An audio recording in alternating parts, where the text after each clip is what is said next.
Bonsoir tout le monde, bienvenue. Nous entrons dans une autre phase bien distincte de notre apprentissage maintenant. C'est une phase que nous pouvons appeler transcendance. Jusqu'ici, on pourrait dire que nous avons étudié le fonctionnement du petit soi. Dans toutes ces différentes rouages, sa façon de nous manipuler avec des différents besoins, les relations particulières, toutes les différentes façons dont le petit soi, l'ego, essaie de nous attraper dans ce monde. Maintenant, ce que nous avons essayé de faire dans ce pilier, le dernier pilier 6 de notre programme, c'est d'essayer de nous extirper du petit soi et de nous élever au-dessus. Donc, au lieu d'étudier la fonction du petit soi, maintenant, nous voulons nous élever au-dessus et en même temps nous élever au-dessus du monde. Nous avons vu depuis un certain temps que le bonheur et la paix que nous cherchons, que nous avons toujours cherché dans ce monde, en quelque sorte, nous ne les trouvons pas littéralement ici, dans ce monde, même si nous pouvons tout à fait rester ici en tant que ce qui semble être nos petits soi, être plus en paix. Ce que nous avons commencé à comprendre, c'est que le bonheur et la paix que nous cherchons ne viennent pas de ce monde, mais viennent d'un ailleurs, un petit peu mystérieux peut-être, hein, que nous commençons à appeler par les noms un peu étranges comme l'abstraction de l'esprit ou l'infinitude, on peut aussi l'appeler. On n'a pas de nom très précis que nous pouvons, par lequel nous pouvons appeler cette autre dimension de la réalité, tellement non physique, tellement immatérielle. Et c'est ce que nous avons commencé à voir avec les deux dernières séances, c'est de cette possibilité d'utiliser les objets ici, comme les corps des personnes que nous connaissons bien, comme un moyen d'élever notre vision au-delà de la perception de ce simple corps pour trouver autre chose bien plus grand que cette simple personne, ce simple objet devant nous. Le but d'un cours miracle est de relever l'existence d'une réalité au-delà de ce monde. Et pour cela, nous allons devoir enlever les voiles que nous avons placés sur notre vision, ou plutôt que nous avons acceptés sur notre vision en écoutant l'ego qui voudrait bien garder notre perception figée sur la matière et sur le temps.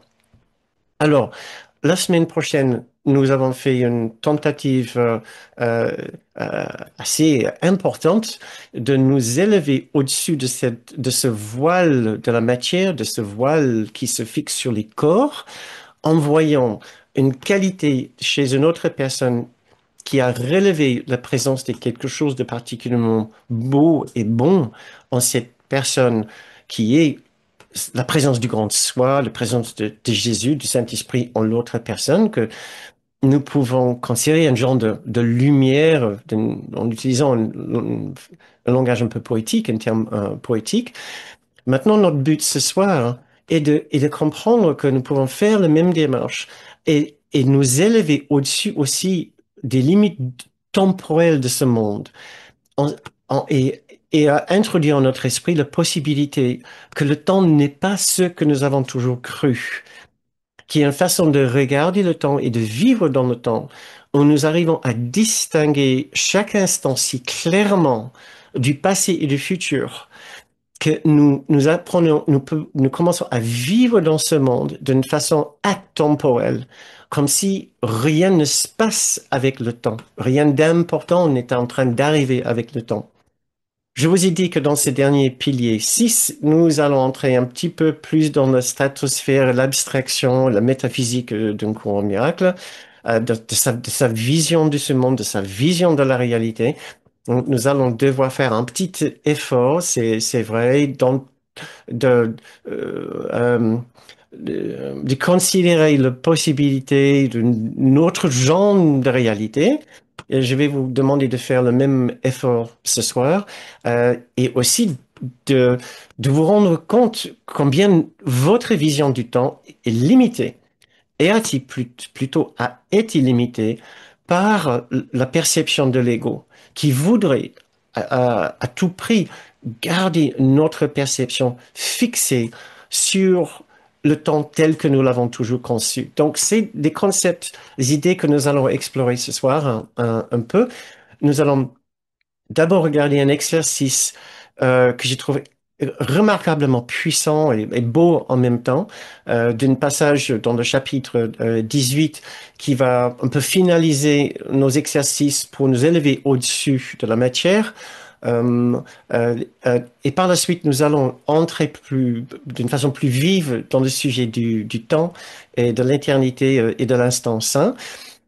Et nous allons essayer de faire deux méditations ce soir. Je vais essayer de vous donner l'occasion de vous entraîner d'abord avec cette vision remarquable euh, où nous quittons littéralement une perception du corps et plus tard une façon de nous plonger d'une façon si profonde dans l'instant présent, l'instant sain, d'une façon si précise que nous perdons les notions du temps, ne serait-ce que quelques instants. C'est un petit peu mon objectif pour ce soir. Nous verrons où nous arrivons. Euh, Tout d'abord, encore pour préparer cette soirée, Kenneth Wapnick, c'était très étrange des fois d'écouter Kenneth Wapnick, euh, euh, parce que des fois, c'était évident qu'il n'était pas tout à fait avec nous. C'est comme s'il transmettait à partir de notre endroit. Il disait, par exemple, que nous ne sommes pas véritablement ici. Rien n'est en train d'être décidé ici. Nous sommes dans un ailleurs, atemporel ou intemporel, si vous voulez, dans un lieu abstrait, sans matière et sans temps, en dehors du temps et de l'espace, en train de projeter nos décisions et de nos choix dans ces petits cerveaux qui sont activés par cette pensée et qui se mettent en action justement pour activer des décisions qui ont été actées dans l'esprit qui n'est pas dans le corps. Donc c'était parfois un petit peu déroutant de l'écouter. Et je pense que c'est nécessaire de vous glisser ce sujet-là, cette idée que nous ne sommes pas véritablement ici. Nous avons l'impression d'être ici, mais tout le travail est en train de faire dans un autre lieu de notre esprit. L'esprit, juste selon Kenneth Wapnick, ne se situe pas dans le corps. Ce que nous avons peut-être compris avec la dernière séance où Jésus nous disait clairement, l'esprit ne peut pas être dans le corps puisque le corps, à la fin, fait partie de ce monde d'illusion. Donc, le corps est une illusion, on ne peut pas être une illusion. Mais ici, Kenneth parlait de ce chemin comme un chemin de réminiscence, c'est-à-dire nous contenons déjà le souvenir, déjà la connaissance de notre réalité, de cette autre dimension, que nous avons par la suite décidé d'oublier. Et maintenant, nous sommes sur un chemin d'enlever les voiles que nous avons posés sur cette connaissance. Et cette méthode d'enlever ses voiles s'appelle le pardon. Et nous trouvons un vrai rappel de cette idée de réminiscence et de souvenance, si vous voulez, dans ce petit paragraphe de la leçon 182 que je trouve très, très beau. Dans ce monde où tu sembles vivre, tu n'es pas chez toi. Et quelque part dans ton esprit, tu connais que c'est vrai. Un souvenir de chez toi continue de te hanter, comme s'il y avait un endroit qui appelait ton retour, bien que tu ne reconnaisses pas la voix, ni ce que c'est que cette voix te rappelle.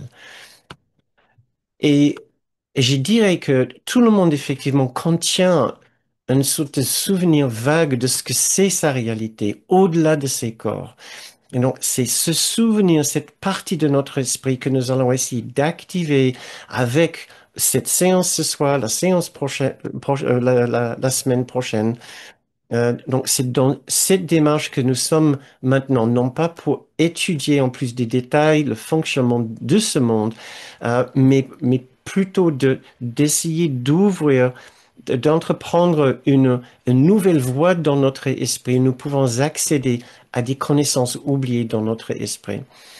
Euh, voilà.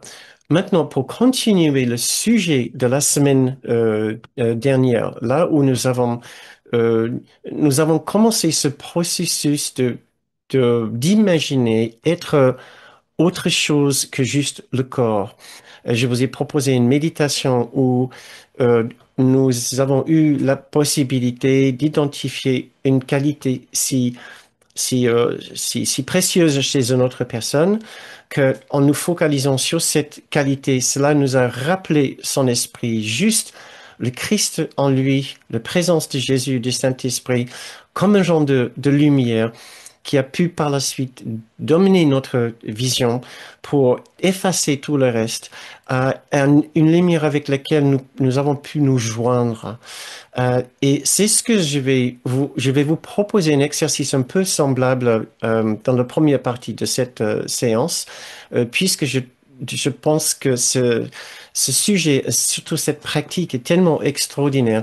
Je voudrais vous lire ce passage qui est de section 6 du chapitre 18, je pense, va peut-être vous enchanter aussi bien autant qu'il m'a enchanté. C'est une section qui s'appelle Au-delà du corps et qui présente cette autre réalité que nous sommes d'une façon si claire que je pense que nul peut douter d'être autre chose, d'avoir d'avoir connu une autre expérience après sa lecture. Donc, le voici. Le corps est à l'extérieur de toi et il ne t'entoure qu'en apparence, te coupant des autres, te gardant à part d'eux et eux de toi. Il n'est pas là. Il n'y a pas de barrière entre Dieu et son Fils. Pas plus que son Fils ne peut être séparé de lui-même sauf dans l'illusion. Ce n'est pas sa réalité même s'il le croit. Or, l'amour doit être à jamais pareil à lui-même, à jamais inchangeable et à jamais sans alternative. Et il est ainsi. Tu ne peux pas mettre une barrière autour de toi, comme un corps, parce que Dieu n'en a pas placé entre lui-même et toi. Tu peux tendre la main et toucher au ciel.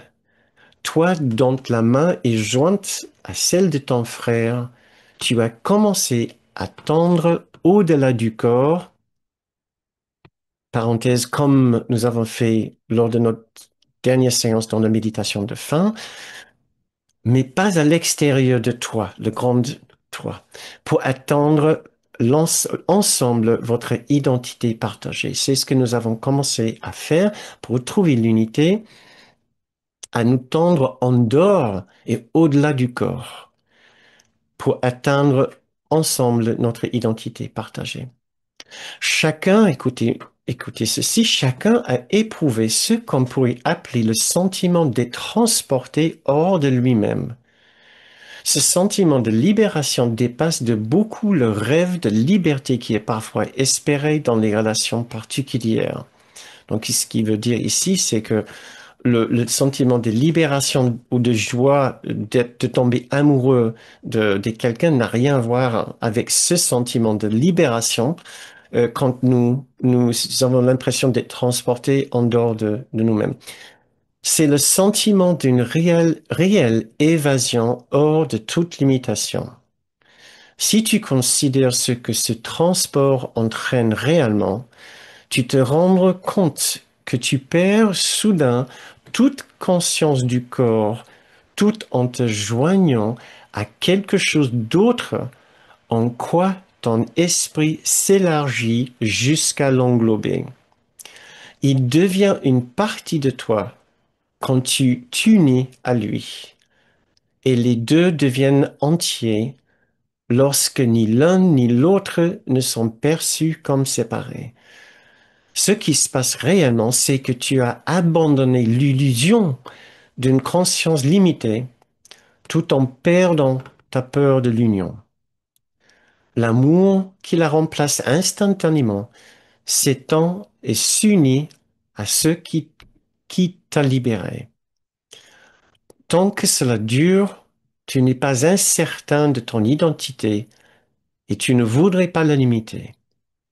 Tu t'es échappé de la peur pour entrer dans la paix en acceptant simplement la réalité sans lui poser des questions.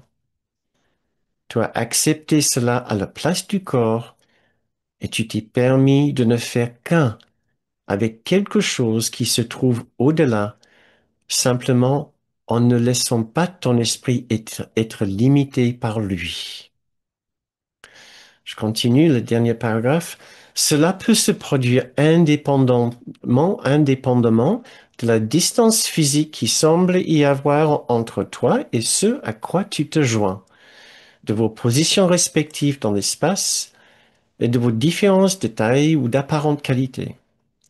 Le temps n'importe pas. Cela peut se produire avec quelque chose de passé, de présent ou anticipé. Ce quelque chose peut être n'importe quoi, n'importe où. Un son, une vue, une pensée, un souvenir, ou même une idée générale sans référence précise. Or, dans chaque cas, tu te joins à cette chose sans réserve parce que tu l'aimes et voudrais être avec elle. Ainsi, tu te précipites à sa rencontre, laissant fondre tes limites, suspendant toutes les lois auxquelles ton corps obéit et les mettant doucement de côté. Je trouve ça remarquablement clair par rapport à cette expérience de nous joindre au-delà du corps, des corps, avec autre chose, que ce soit une personne, un autre être vivant comme un animal, une scène, un bruit, un parfum, une fleur, un souvenir. Mais puisqu'on l'aime tellement, on ne veut pas être séparé de cette chose. Et je pense que cette section, ces paragraphes contiennent naturellement une méditation que je voudrais vous proposer pendant quelques instants pour nous donner l'opportunité de nous entraîner avec ces idées.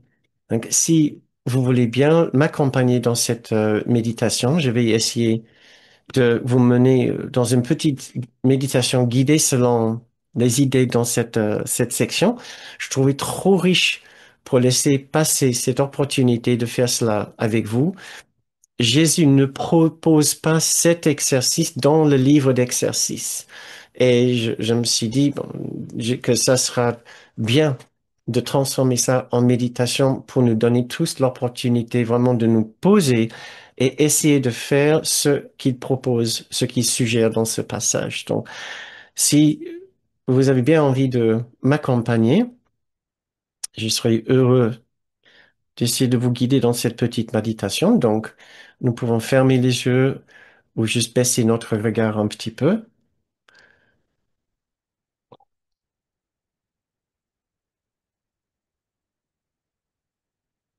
Nous pouvons prendre un grand inspire et le laisser partir tout doucement sur une longue expire pour nous détendre. Et encore une fois, tournons doucement maintenant notre attention vers l'intérieur. Laissons nos pensées nous guider naturellement vers cet endroit de calme, de silence et de paix en nous. Cet endroit où nous avons l'habitude d'aller quand nous voulons faire des méditations profondes sur la paix, sur la sagesse de Jésus.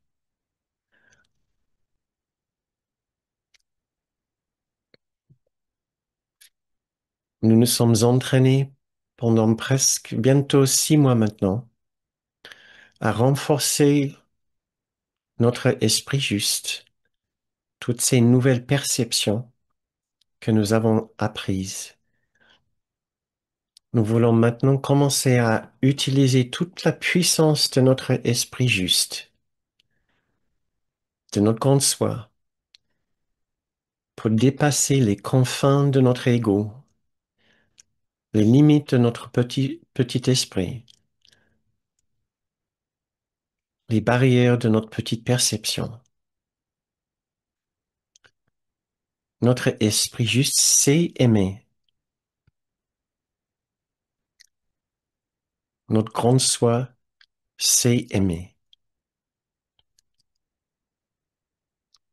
Il sait aimer au-delà des limites, plus spécifiquement au-delà des formes, au-delà des souvenirs et de l'histoire, au-delà du temps, du passé et du futur. Notre grande soi sait aimer.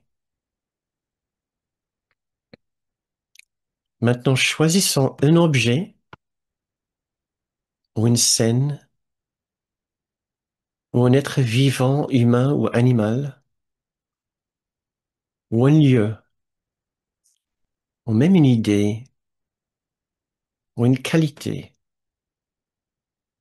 quelque chose qui nous attire,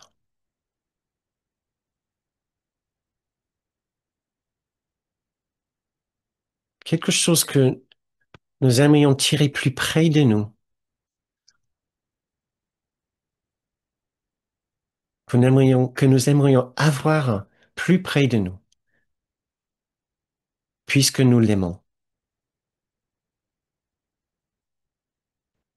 Essayons de ressentir la qualité que nous apprécions le plus dans cette scène, cet endroit, cet être, cet objet.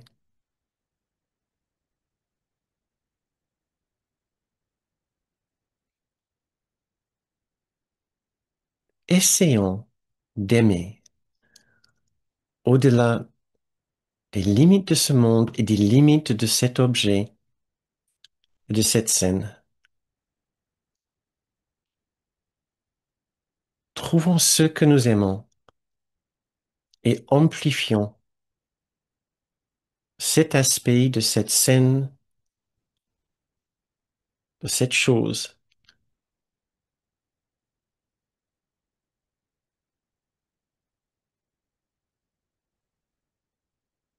comme nous avons lu tout à l'heure. Le temps n'importe pas, cela peut être avec quelque chose du passé, du présent ou du futur.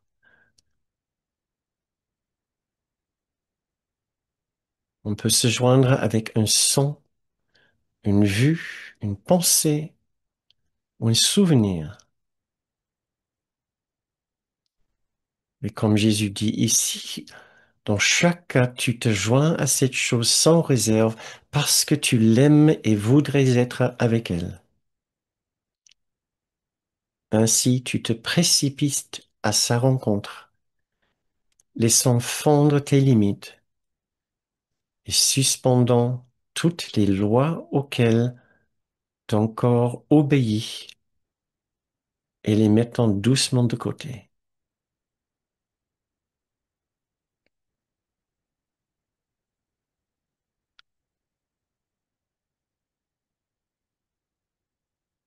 Donnons-nous cette opportunité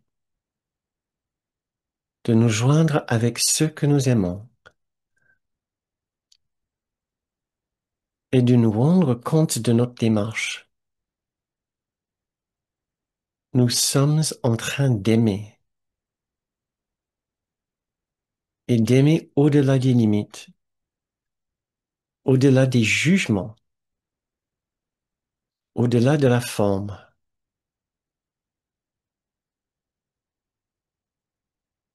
C'est ainsi que nous sommes aimés. C'est ainsi que Jésus nous aime,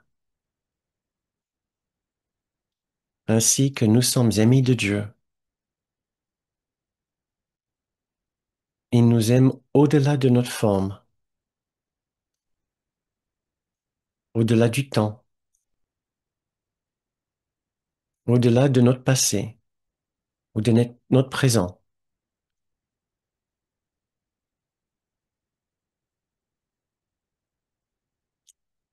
Il nous aime pour ce que nous sommes réellement, qui est infiniment aimable.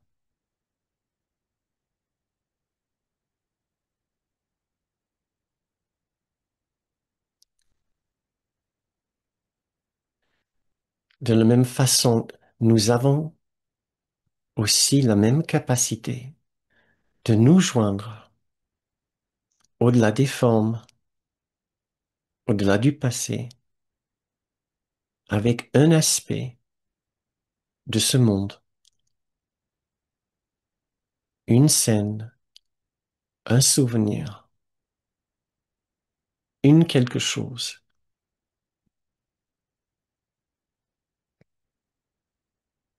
Nous avons cette même capacité d'aimer, d'apprécier, de distinguer ce qui est infiniment aimable chez un autre, en quelque chose.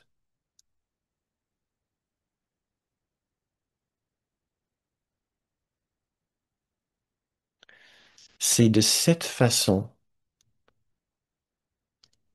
que notre esprit juste voit toute chose. Il aime, et sans réserve, puisqu'il voit ce qui est infiniment aimable en toute chose, et pas juste en certains objets et certaines personnes.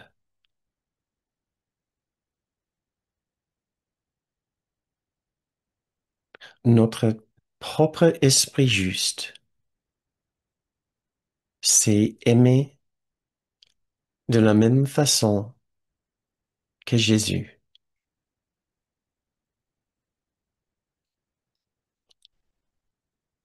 Faisons confiance maintenant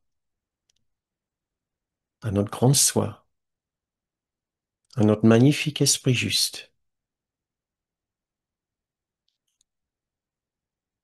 quand ils essayent de nous aider à aimer comme eux ils aiment.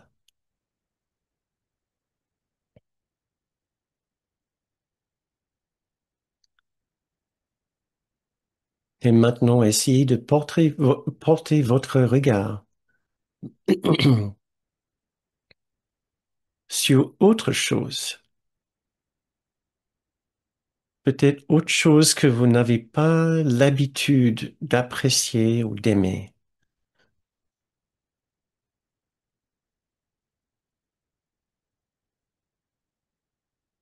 Essayez de vous confier à votre esprit juste, à votre grande soi et leur façon de voir cette scène ou cette personne.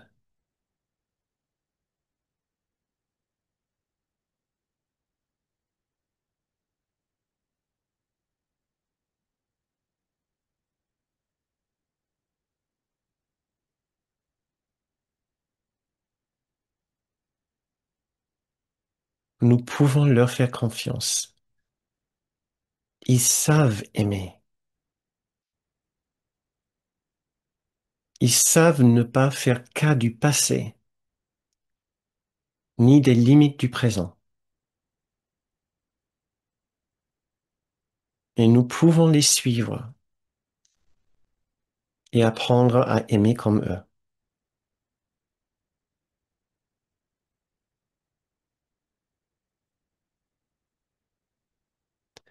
Dans les derniers instants de cette méditation, essayons de voir cette lumière de leur amour se répandre, s'étendre de plus en plus pour enfin couvrir aussi loin que vous pouvez voir dans votre esprit.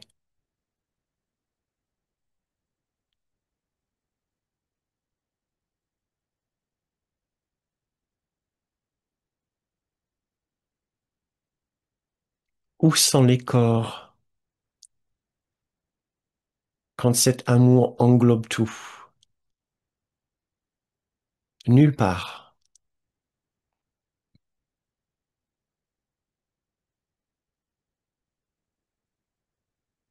Et c'est ainsi en réalité. L'amour ne voit pas les corps. L'amour est une dimension à part.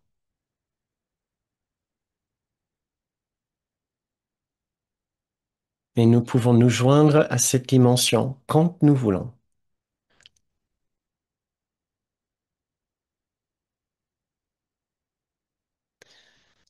Mais maintenant, nous allons revenir à la séance. Vous pouvez porter votre attention vers l'extérieur et quand vous vous sentez prêt, ouvrir les yeux.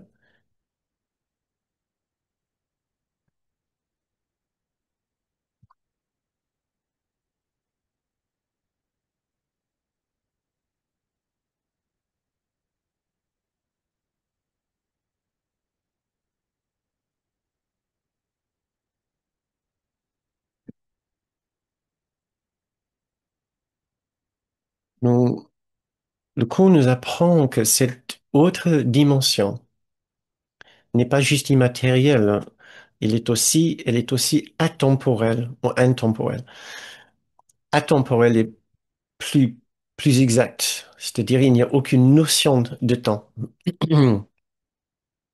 Cette, cette autre dimension de réalité est un lieu où rien ne change, de ce qui est totalement inchangeable. Et la première chose que nous pouvons remarquer par rapport à cette dimension, ce lieu, si vous voulez, est que c'est un lieu de perfection et d'innocence, comme nous avons déjà dit. Et je pense que cette paragraphe du chapitre, de première section du chapitre 15 le dit le mieux. Le temps est inconcevable sans changement. Or, la sainteté, et nous pouvons dire l'innocence, ne change pas. Donc, notre véritable condition ne change pas. On ne peut pas changer la sainteté ou l'innocence en autre chose que ce qu'il est. Or, dans le temps, tout change. Je continue à lire. Apprendre de cet instant davantage que le simple fait que l'enfer n'existe pas. En cet instant rédempteur réside le ciel, et le ciel ne changera pas, car la naissance dans le sein présent est le salut qui délivre du changement. Le changement, ou le temps, est une illusion enseignée par ceux qui ne peuvent pas se voir non coupables, c'est-à-dire innocents. Le changement ou le temps est une illusion enseignée ou vécue ou démontrée par ceux qui ne peuvent pas se voir innocents. Et j'adore ce petit bout de phrase parce que je pense que ça nous aide à savoir pourquoi le pardon est tellement important. Si la véritable nature de la réalité est non physique et atemporelle, la seule façon d'y accéder est par le biais, par la porte de l'innocence. Comme il dit ici, ce qui nous ancre dans le temps, c'est l'incapacité de voir l'innocence. Donc, ce qui nous rend capables de voir l'atemporel ou l'infini, c'est l'innocence. Il n'y a pas de changement au ciel parce qu'il n'y a pas de changement en Dieu. Dans l'instant saint où tu te vois toi-même resplendissant de liberté, tu te souviendras de Dieu, car se souvenir de lui, c'est se souvenir de la liberté. Donc, nous allons nous voir dans cet instant saint, resplendissant de liberté. Et ça porte aussi le souvenir de Dieu. Ce que nous comprenons ce que j'essaie de faire ici, c'est de glisser dans un aspect de cet apprentissage qui est encore plus métaphysique et encore plus abstrait sans vous perdre, euh, puisque nous avons besoin d'ouvrir notre esprit au moins au concept, à l'idée mentale et intellectuelle que la réalité que nous cherchons est vraiment extrêmement différente de tout ce que nous aurions pu imaginer. Donc, ici, dans ces passages que j'ai sélectionnés, je parle de Dieu, de la nature de Dieu, Dieu qui appartient à l'inchangeable. Et puisque nous faisons partie intégrante de Dieu, il y a quelque chose en nous aussi qui est totalement inchangeable. Voici les petits extraits que je vous ai choisis. L'unité est simplement l'idée que Dieu est. Et dans son être, il embrasse toute chose. Aucun esprit ne contient autre chose que lui.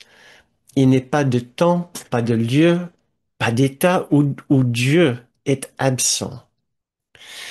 par rapport à nous. Voici le jugement final de Dieu. Tu es encore mon saint fils, à jamais innocent, à jamais aimant et à jamais aimé, aussi illimité que ton Créateur, complètement inchangeable et pur à jamais. Quatre différentes façons, donc, nous ne changeons pas, nous ne sommes pas, notre état est totalement constant.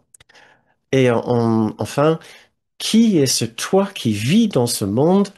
Le pur esprit est immortel. L'immortalité est un état constant. Il est aussi vrai maintenant qu'il a toujours été et le sera toujours parce qu'il n'implique aucun changement.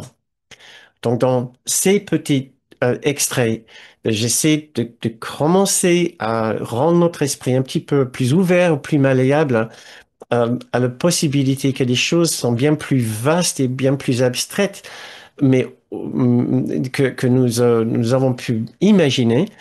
Et les barrières que nous pouvons connaître à justement ouvrir notre esprit à ce qui est la vérité de cette condition, ce qui est une connaissance en nous. Nous savons tout cela quelque part, mais il y a des voiles dans notre esprit qui nous empêchent de le voir, de le ressentir clairement. Et tout d'abord, le premier voile est le fait que le petit soi en nous a besoin du temps pour vivre et pour exister. Il n'existe pas en dehors du temps. Il a besoin d'un passé, d'un présent et d'un futur pour exister. Et donc, une façon peut-être dont je peux stimuler un petit peu votre réflexion par rapport à cela, c'est de vous poser la question, qui seriez-vous sans votre histoire, sans votre passé? Qui est la personne que vous êtes en cet instant maintenant, en prenant une gomme et en effaçant l'ensemble de votre vie? Est-ce que vous serez toujours la personne que vous pensez être?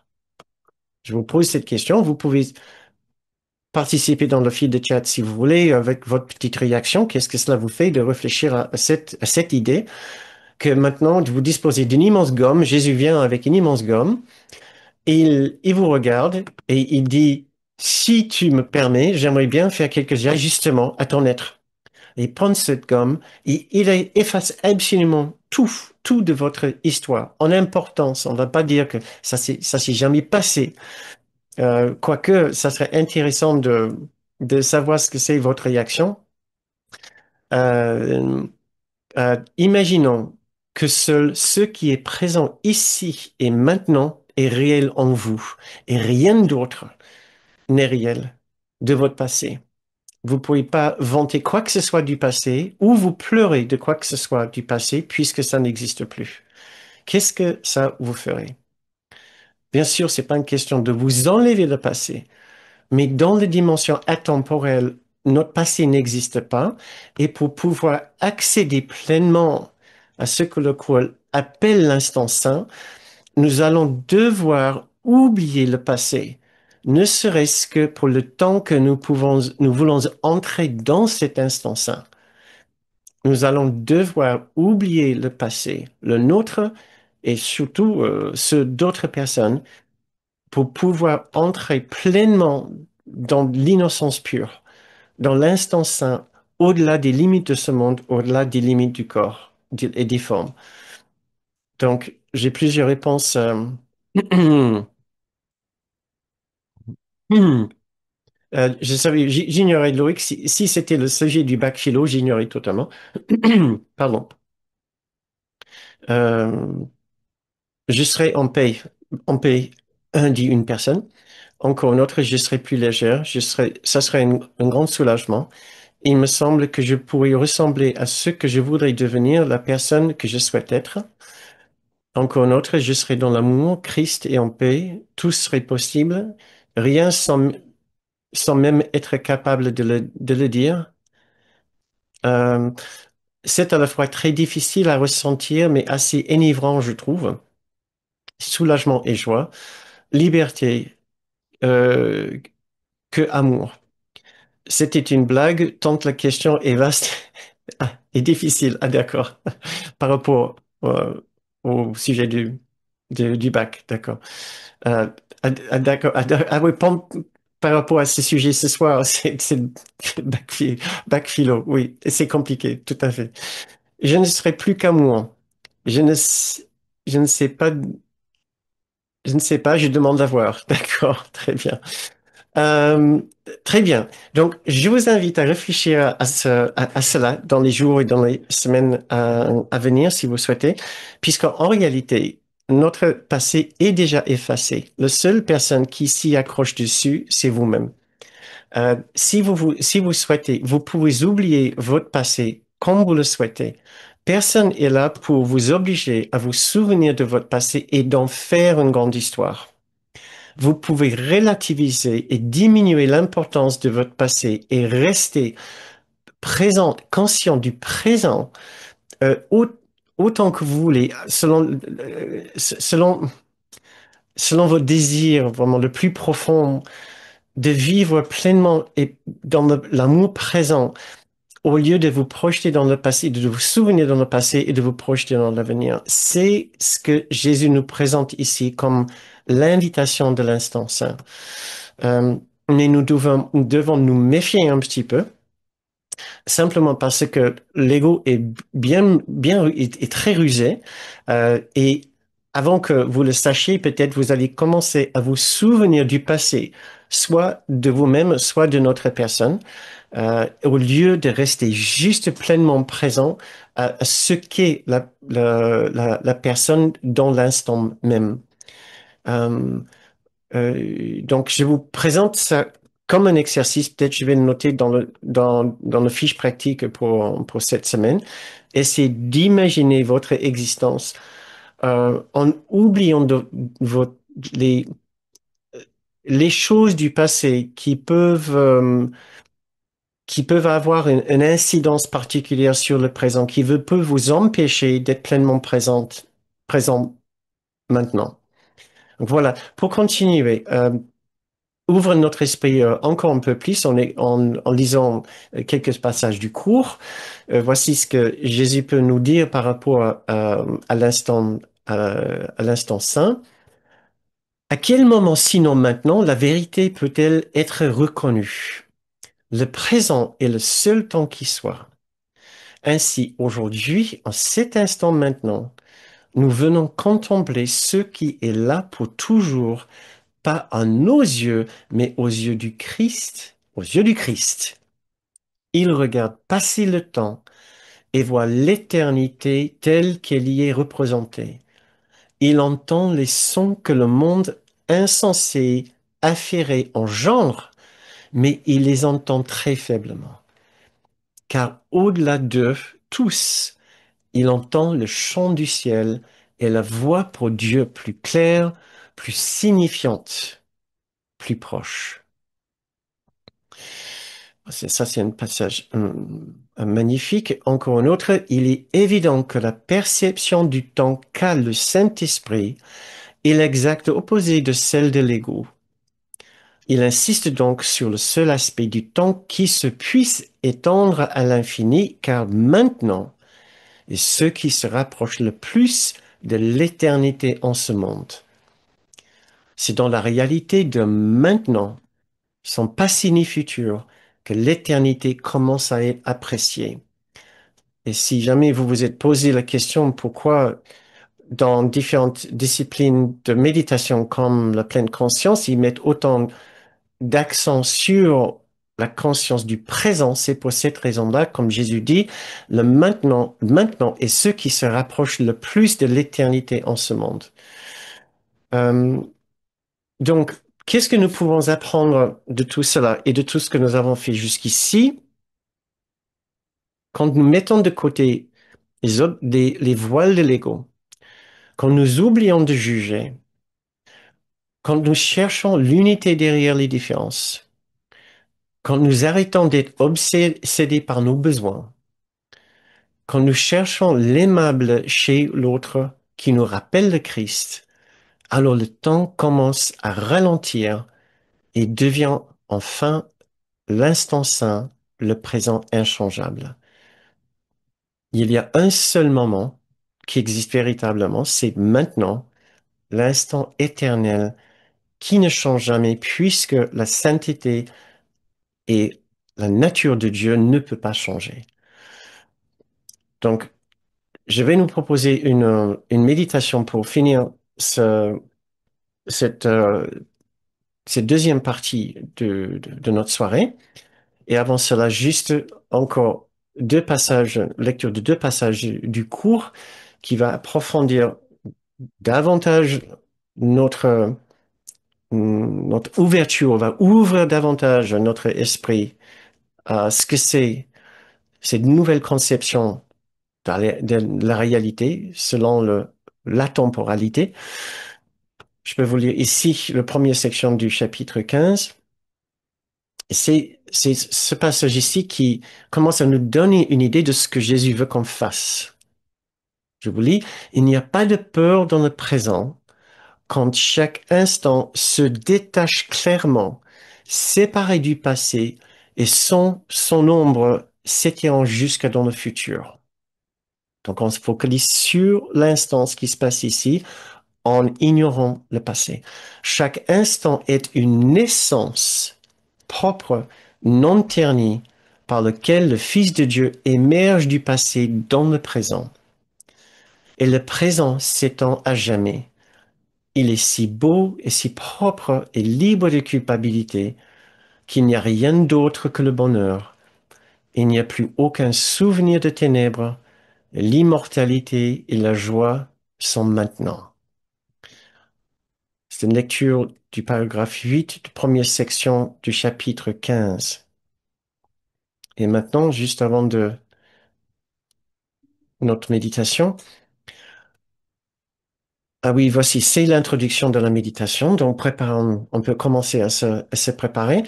Euh, c'est la lecture, je vais vous lire, c'est le paragraphe 9 du même section, première section du chapitre 15, pour nous préparer pour cette méditation, ce paragraphe contient une suggestion de méditation pour moi. Donc, je vais en profiter pour nous proposer une méditation guidée basée sur sa suggestion. Donc, si vous voulez commencer à vous préparer pour cette méditation, il nous dit dans ce passage, commence à t'exercer dans l'usage du temps que fait le Saint-Esprit comme aide à l'enseignement vers le bonheur et la paix. Prends l'instant même maintenant et imagine que c'est tout le temps qu'il y a, que c'est tout le temps qu'il y a. Rien ne peut t'atteindre ici qui vienne du passé, et c'est ici que tu es complètement absous, complètement libre et entièrement sans condamnation. À partir de cet instant saint, dans lequel la sainteté est née à nouveau, tu avanceras dans le temps sans crainte et sans sentiment de changement avec le temps. Et sur ce, je vous invite à fermer les yeux si vous ne l'avez pas déjà fait et commencer à retrouver le chemin vers votre silence intérieur et trouver ce calme tellement particulier de votre esprit juste. Et maintenant, je vous invite à faire un petit tour de tous vos mouvements dans la journée.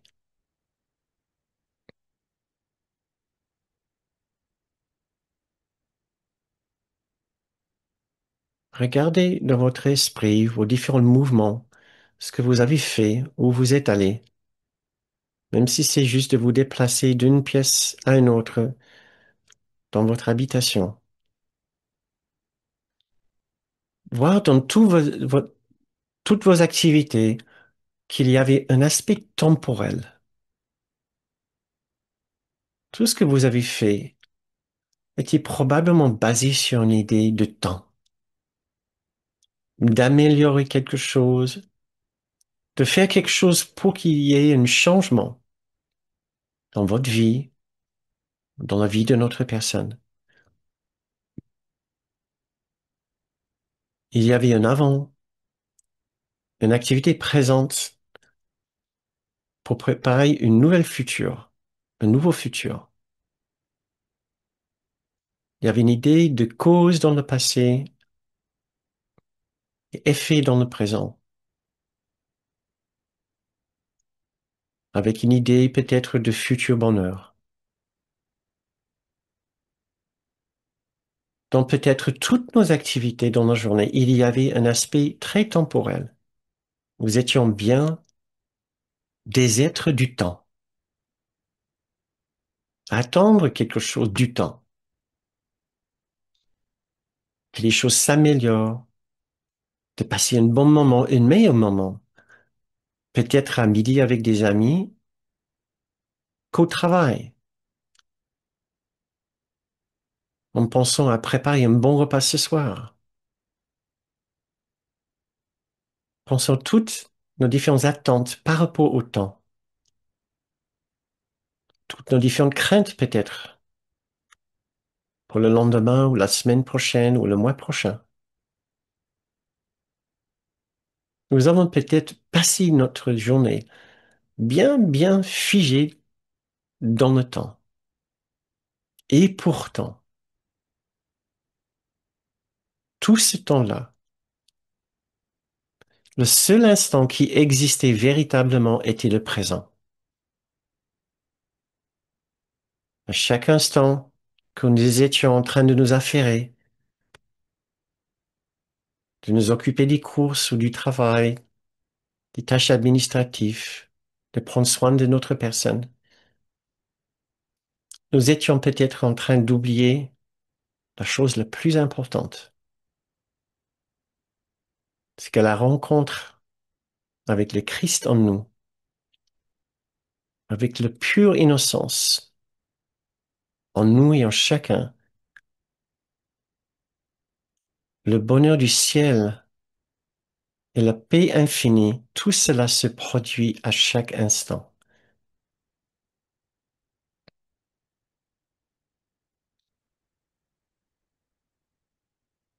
Cette rencontre exceptionnelle avec le bonheur et la joie ne se fait pas le soir, après le repas, ne se fait pas à midi, au restaurant avec les amis. Cette rencontre totalement exceptionnelle avec l'infini se fait à chaque instant où que nous soyons.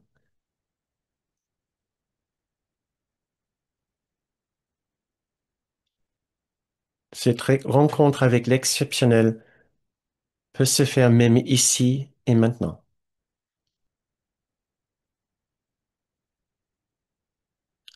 Tout ce que nous cherchons, les sentiments les plus élevés de paix, de calme, d'équilibre, de satisfaction, d'épanouissement, d'accomplissement, d'appartenance, de tendresse, de richesse et d'abondance, de joie et de bonheur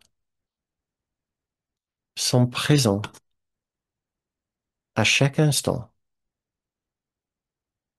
dans le sanctuaire de notre esprit juste.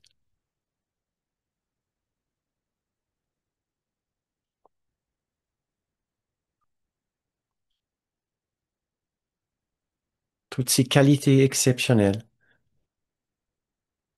tous ces sentiments parfaits sont présents autour de nous et en nous à chaque instant.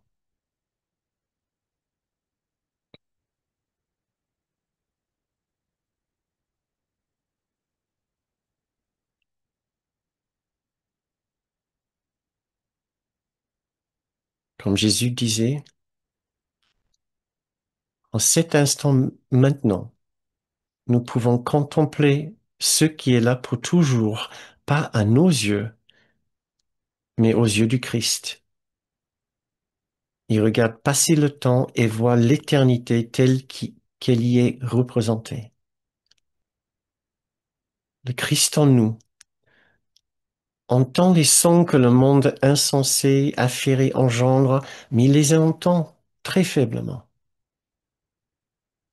Car au-delà d'eux tous, le Christ en nous entend le chant du ciel et la voix pour Dieu plus claire, plus signifiante, plus proche.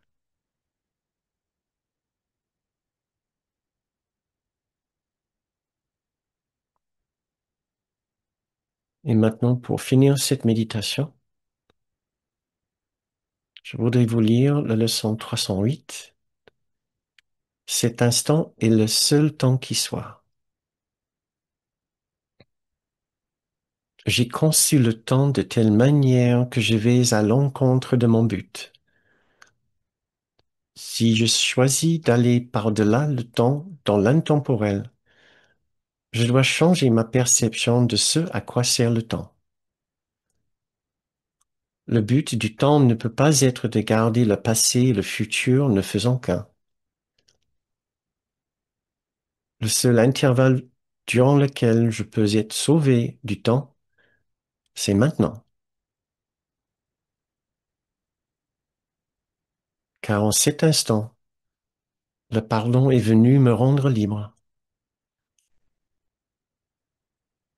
La naissance du Christ est maintenant, sans passé ni futur. Il est venu donner sa bénédiction présente au monde, le ramenant à l'intemporel et à l'amour. Et l'amour est à jamais présent, ici et maintenant.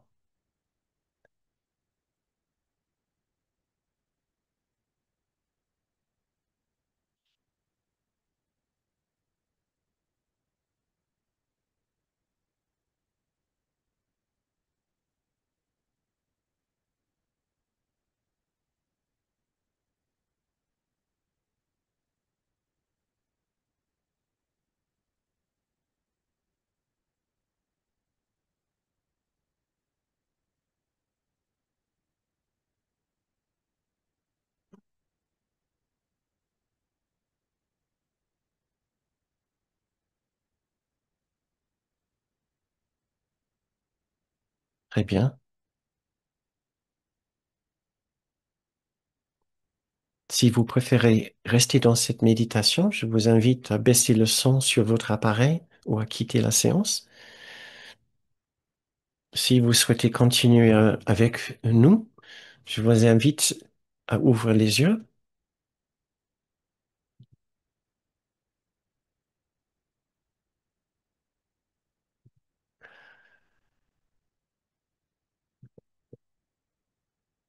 C'est la fin de notre méditation, la fin de notre séance.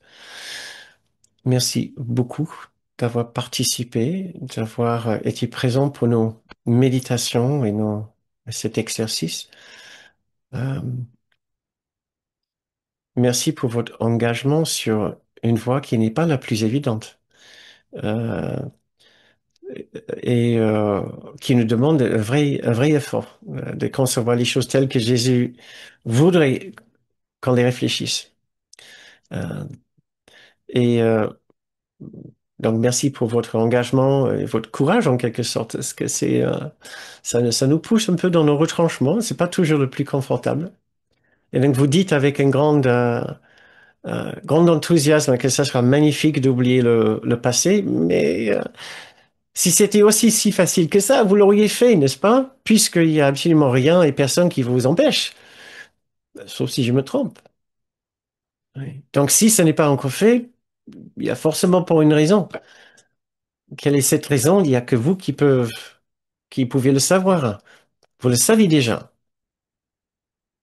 Pourquoi est-ce que vous mettez encore une si grande importance sur le passé et le futur et que vous oubliez de mettre encore plus d'importance sur cet instant et tout ce que cet instant peut nous offrir, Vous avez dit jusqu'à la personne, je pense que ça sera merveilleux, quel soulagement.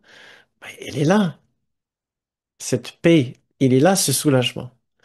Donc, il y a quelque chose de bizarre qui se passe en nous. D'un côté, nous disons, oh, ça sera magnifique, et de l'autre côté, nous refusons justement de nous libérer du carcan du temps et de rester avec le présent en nous, en faisant abstraction de nos terribles péchés et fautes,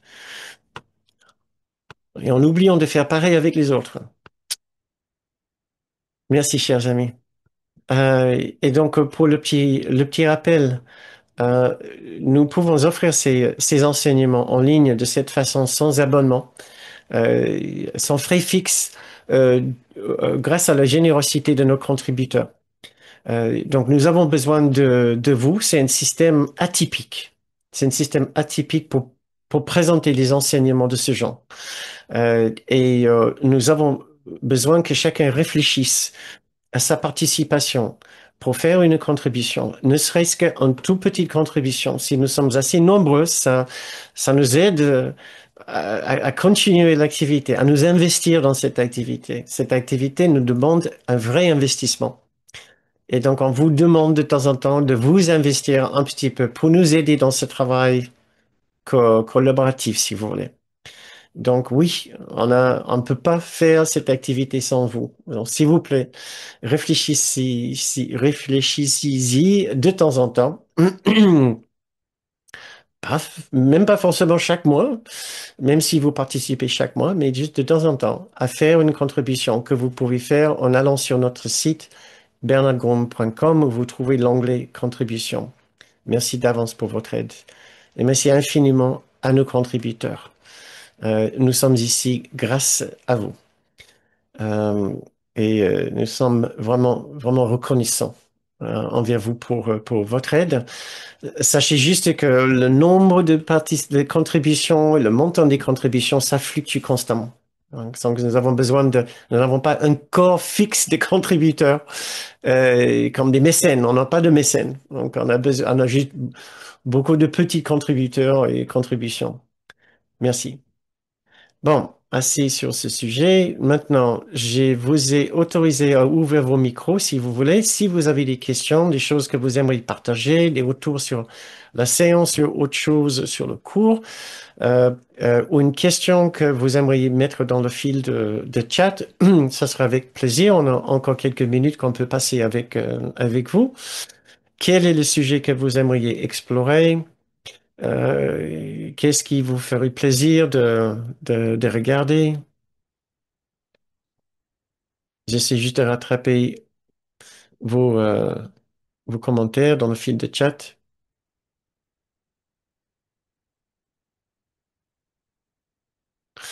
Euh, oui, Guy dit, quand je lis le journal du jour, il n'y a que que le passé dedans. Absolument. Si vous écoutez les infos, surtout l'interprétation.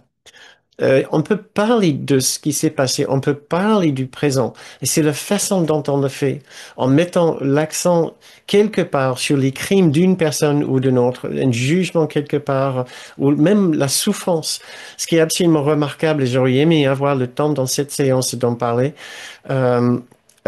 c'est que si nous réfléchissons bien à ce genre d'exercice et à notre expérience, et comment faire ce genre d'exercice peut nous libérer de certains genres de souffrance et peut nous plonger dans une autre expérience de l'instant.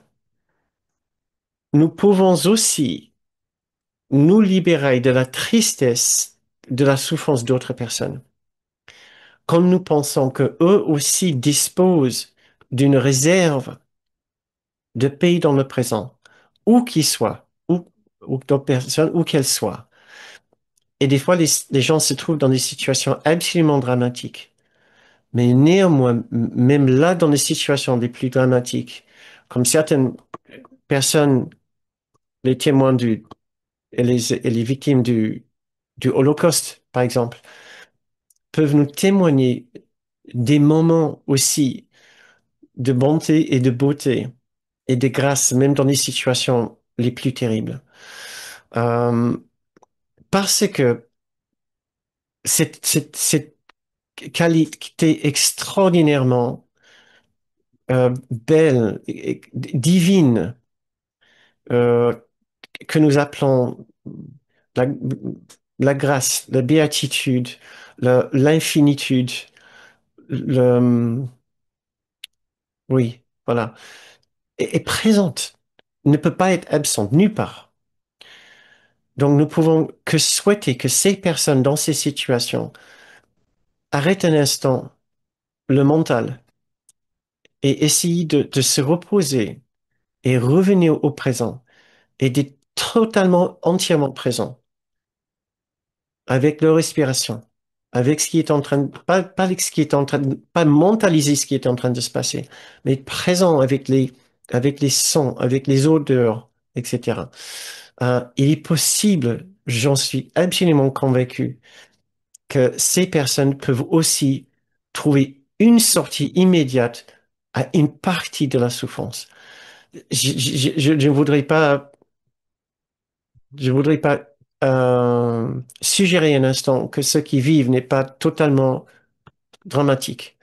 Euh, mais je pense que ça peut nous aider à trouver une façon de soutenir ces personnes dans le passé, dans le pensée, au lieu de penser constamment à combien leur souffrance doit être horrible et insupportable. Voilà. Je vois pas des questions et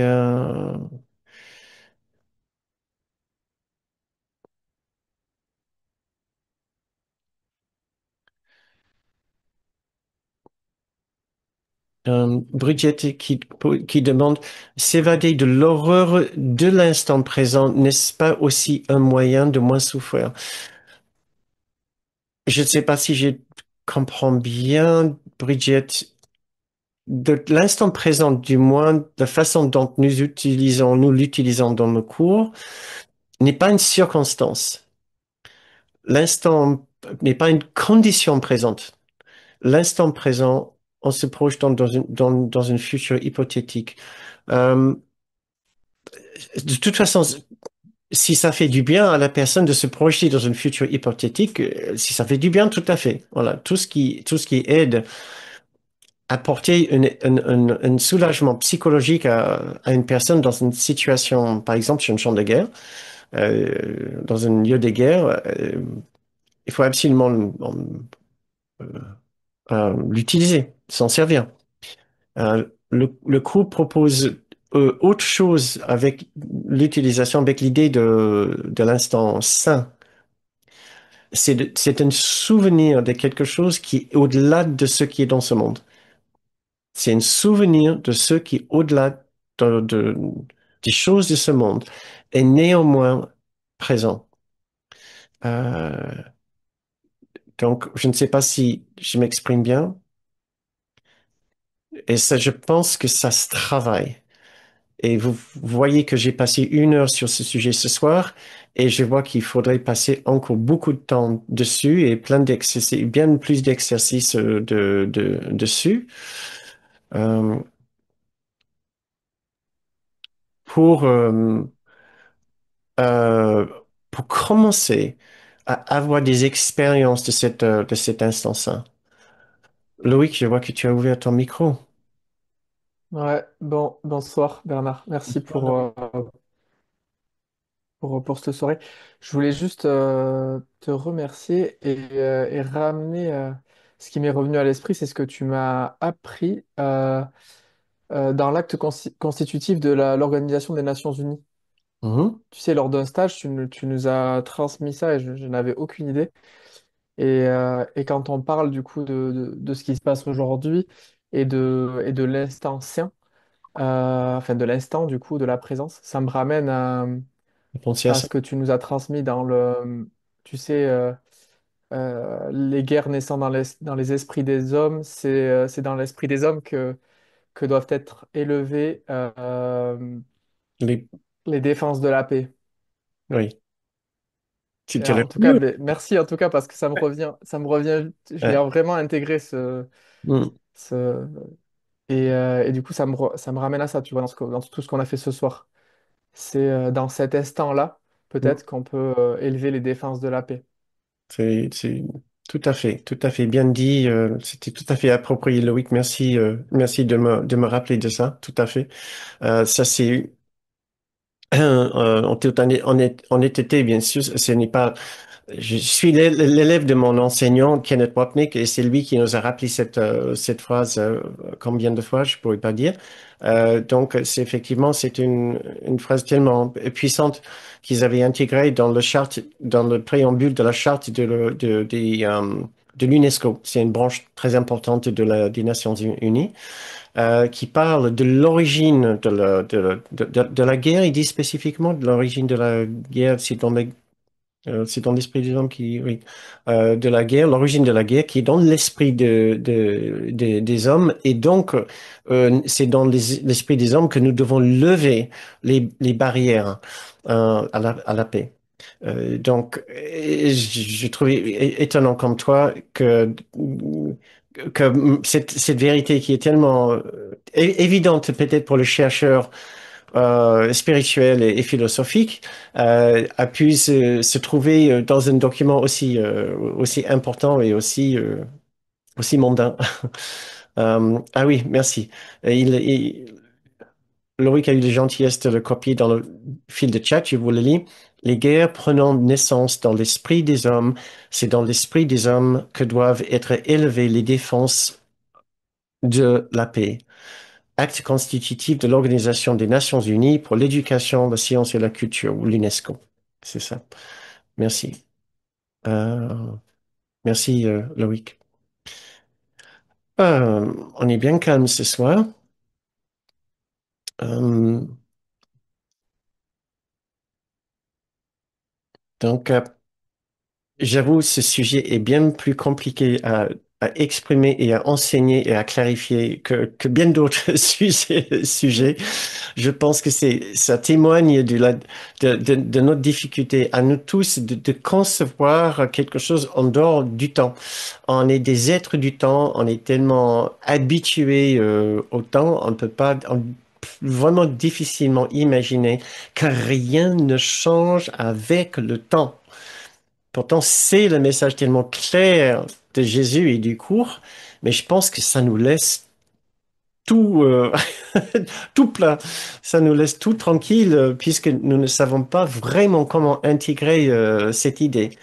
Nous avons bien l'impression que tout à l'heure, euh, nous allons nous faire le petit plaisir d'un petit café du soir ou une petite infusion avec une petite douceur, un petit chocolat. Après, peut-être nous allons zapper un peu à la télé ou sur l'écran, voir un petit bout de film. Nous allons peut-être appeler un ami. Demain, nous avons pensé à plein de choses que nous aimerions faire. Nous avons projeté notre journée demain, notre semaine, selon les choses qui vont nous faire plaisir. Et nous n'avons pas du tout intégré le fait que rien ne change. Rien ne change jamais. L'instant est plein à chaque instant, absolument plein à craquer, d'abondance, d'amour, de tendresse, d'étincelles, de gentillesse. Il n'y a aucun instant qui est plus plein, plus riche que l'autre.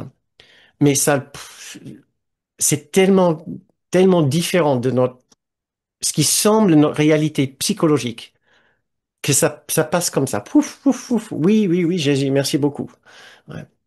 Mais je vais essayer d'en écrire un mot, d'en mettre un mot dessus dans le fiche pratique pour cette semaine, parce que je pense que c'est une information qui s'intègre très difficilement pour nous tous. Monique, bonsoir. Oui, bonsoir. Non, c'était juste pour remercier pour la séance et puis tout ce qui a été dit par rapport à la guerre et à la transcendance finalement. Ça m'a rappelé l'expérience de Gita Malaz avec les dialogues avec l'ange et de ceux qui ont été entraînés en camp de concentration et finalement tout ce travail qu'ils avaient fait avant d'être entraînés en camp de concentration les a aidés à vivre l'insupportable. Tout à fait. Merci. Oui, l'expérience de Gita Malas, en fait, qui était juste le scribe de la personne qui a reçu les transmissions de l'ange. Et je me souviens pas de la personne qui a reçu les transcriptions parce que Yitte Malaz a survécu puisqu'elle n'a pas été envoyée en camp de concentration. Euh, euh, Reçu Anna. Pardon? Anna. Anna. Anna, c'est la... Anna, Elle, d'accord. avec, donc, ils ont été emmenés Oui. euh, à... Elle a choisi d'y aller. Elle a choisi de ne pas fuir. Oui, voilà. Oui. Mais elle était juive. Elle était juive, mais elle avait la possibilité, puisqu'elle était impliquée, si je ne me trompe pas, dans l'organisation de l'évasion d'autres juifs. Elle Oui, mais aurait... à un moment donné, ils se sont fait rattraper quand même. Enfin bon, ça c'est une Oui, histoire d'accord. parallèle. Ce Hmm. que je trouve important, c'est que toute la préparation spirituelle qu'ils ont eue, Hmm. d'être entraînés, Totalement. Ouais. puisqu'il y a des témoins qui ont pu rapporter quand même Hmm. comment Anna avait soutenu tous ses collègues, ses compagnons de camps de concentration. Oui, merci, merci Monique. Je voudrais aussi attirer votre attention à l'œuvre de Etty Hillesum, Une vie bouleversée, qui est extra témoignage absolument extraordinaire d'une jeune femme de 27-28 ans, une Hollandaise, qui est juive et qui écrit son journal et qui est rattrapée comme plein d'autres et qui est mise par la suite dans le camp de Westerbroek ou Westenbroek, qui est un camp de transition, si vous voulez. Elle sait le sort qui lui attend. Elle sera envoyée. Elle est là pour organiser la déportation des Juifs qui sont là par milliers. Elle sait qu'elle va finir elle-même sur l'un des trains. Et elle est limitée. Et dans un camp, avec plus de mouvement que dans un camp de concentration, beaucoup plus de facilité. Mais elle écrit ces textes d'une beauté absolument extraordinaire, d'une lucidité et d'une grâce. C'est extraordinaire. Je vous le conseille vraiment vivement. Ce n'est pas une lecture forcément facile, mais ça vaut vraiment la peine de voir jusqu'où euh, euh, comment l'esprit humain peut voir la bonté et la grâce partout, même dans les situations le plus barbares et déplorables. Euh, donc, il y avait aussi une question ici, excusez-moi. De la part de Pauline, j'ai une question rapide sur le passé ou même le futur.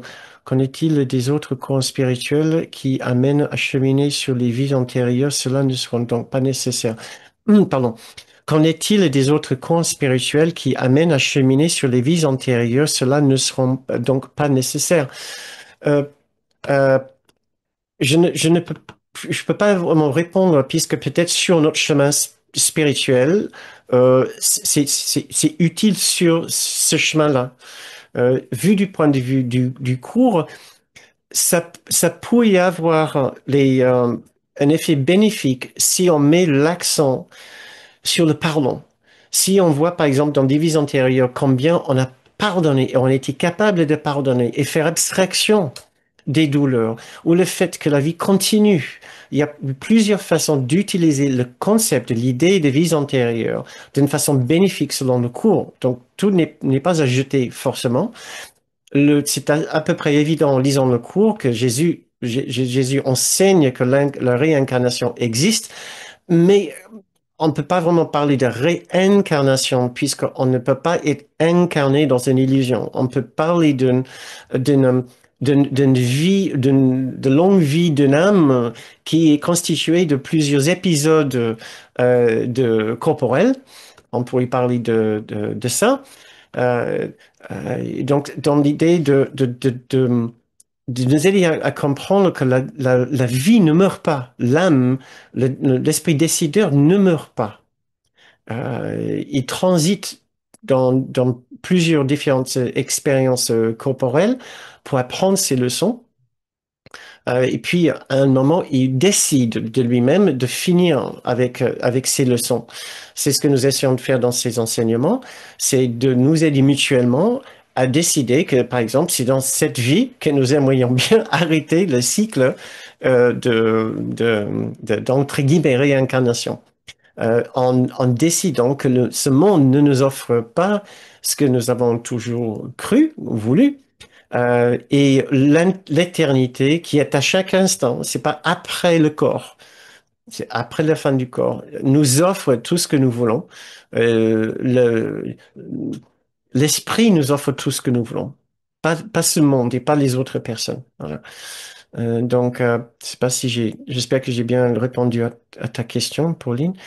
C'est ce qu'on ressent parfois devant un paysage, une vue, une musique dans laquelle on se perd, ne serait-ce que quelques instants. Tout à fait, Annie, c'est ça. Kenneth, il a fait même un stage sur ce sujet. La beauté, l'art comme un moyen d'accéder à l'infini. Euh, Très bien. Donc, mes amis, nous arrivons à la fin de notre séance et je vois qu'il y a un autre micro ouvert. Tu vois ce que je veux dire? Oui, oui, oui. Et il faut pas se tordre trop les neurones.